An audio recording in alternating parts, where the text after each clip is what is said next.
మీ ఉద్యోగ నియామకాలు ఎక్కడెక్కడ ఏం సమస్యలు ఉన్నాయో ఎతికి వాటిని పరిష్కరించి నియామకాలు చేపడుతుంటే నిన్ను పెద్ద మనిషి మాట్లాడుతున్నాడు. అయ్యా నువ్వు శాత కాకపోతే దిగు, నాకు ఇస్తే నేను చేసి చూపిస్తాను. నేను ఆ పెద్ద మనిషిని అడగదలుచుకున్నా. ఆయన కూడా అంతో ఇంత చదువుకున్నాడు. ఈడున్న ఉపాధ్యాయులు అందరు చదువుకున్నోళ్ళే. 300 ఏళ్ల కింద ఔరంగజేబు అని ఉండేటోడు గుర్తుంది అనుకుంటా మీకు అందరికీ. ఆ ఔరంగజేబు రాజు కావాలని రాజ్యం మేలాలని కోరుకుంటే ఆ అవకాశం తండ్రి అన్న ఇవ్వకపోతే తండ్రినేమో జైల్లో పెట్టిండు, అన్ననేమో ఊరేసి చంపిండు. అప్పటి నుంచి వెన్నుపోటుకు మారు పేరు ఔరంగజేబు అని ఇవాళ చరిత్రలో ఉన్నది. ఇవాళ హరీష్ రావు కూడా మరో ఔరంగజేబు అవతారం ఎత్తాల్సిందే తప్ప 10 సంవత్సరాలు మీరే కదా అధికారంలో ఉన్నది. 10 ఏళ్ళు మీ మామగారు ముఖ్యమంత్రిగా ఉన్నారు, మీరు ఆర్థిక మంత్రిగా, మీరు సాగునీటి పారుదల శాఖ మంత్రిగా ఉన్నారు. 10 ఏళ్ళు మీరు పల్లెకిలుచుకుంటూ గాలికి తిరిగినరా అని నేను అడుగుతున్నా.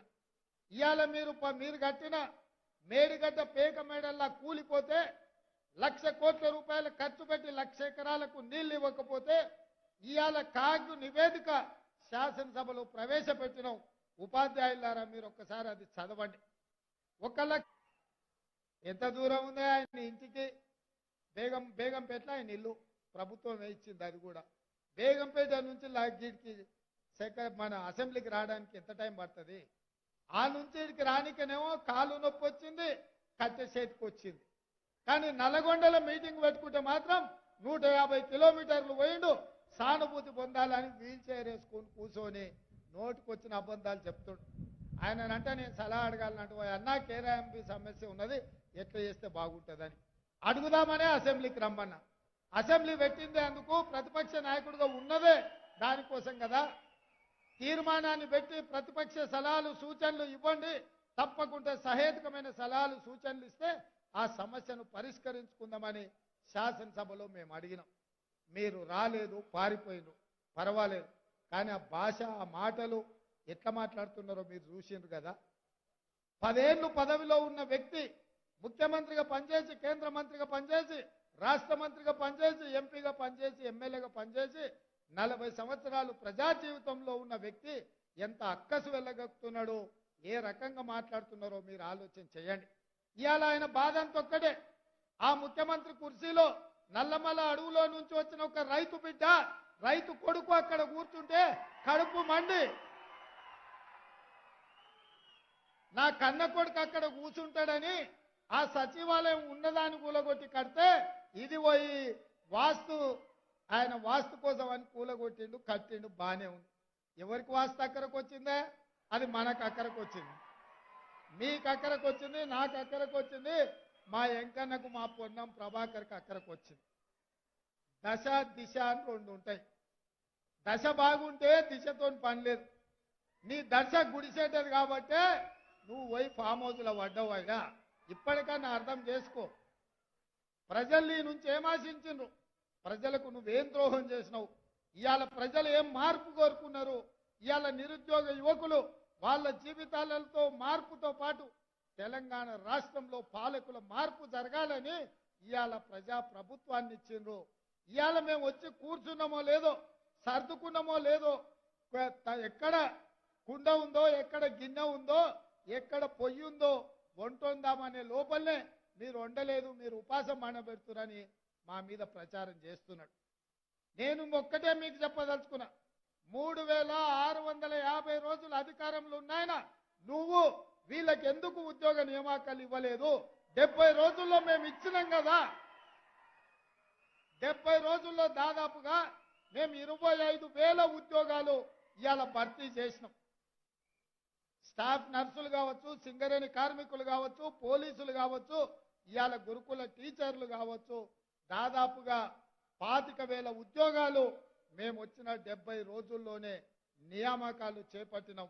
ఇవి మీ కళ్ళకు కనిపిస్తలేవా అని నేను వారిని అడుగుతున్నా.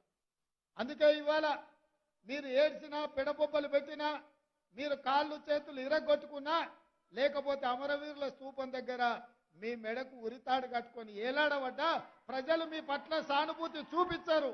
ఎందుకంటే ఈ రాష్ట్రాన్ని కొల్లగొట్టిందే మీరు, ఈ రాష్ట్రాన్ని దోసుకున్నదే మీరు. ఇవాళ ఈ దోపిడీ ప్రభుత్వం వద్దని ప్రజలు మిమ్మల్ని తిరస్కరించారు. ఇప్పటికైనా ప్రజా తీర్పును గౌరవించి ప్రధాన ప్రతిపక్ష నాయకుడిగా శాసనసభకు రా.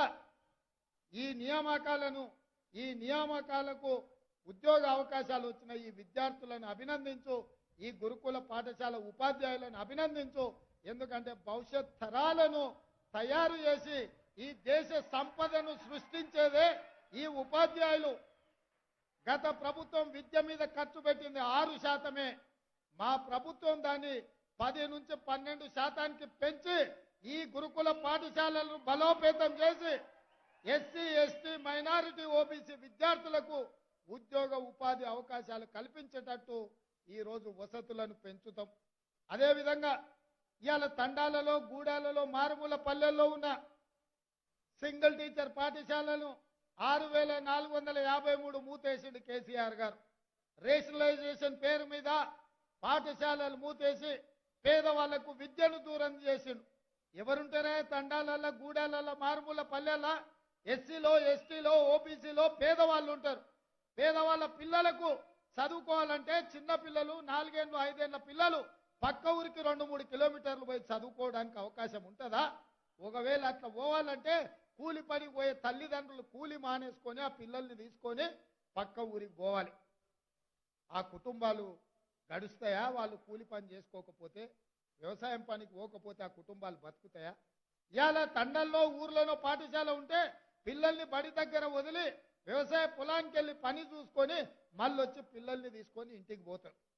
ఇవాళ పక్క ఊర్లో పెడితే చిన్న పిల్లల్ని బస్సులో పంపలేరు, ఆటోలలో పంపలేరు. పిల్లల్ని బడికి పంపించి తల్లిదండ్రులు మళ్ళా పక్క ఊరికి వచ్చే పరిస్థితి ఉండదు. కుట్రపూరితంగా పేదవాళ్లకు విద్యను దూరం చేయాలన్న ఆలోచనతోటి ఈ పాఠశాలల్ని మూతేసిండు ఆనాటి ప్రభుత్వం. ఇవాళ అందుకే మా ప్రభుత్వం నిర్దిష్టమైన ఆలోచనతోని మెగా డిఎస్సిని ప్రకటించి అన్ని పాఠశాలలు తెరిపించి పేదవాళ్ల పిల్లలకు విద్యను అందుబాటులోకి తీసుకొచ్చే బాధ్యత మా ప్రభుత్వం తీసుకుంటుంది.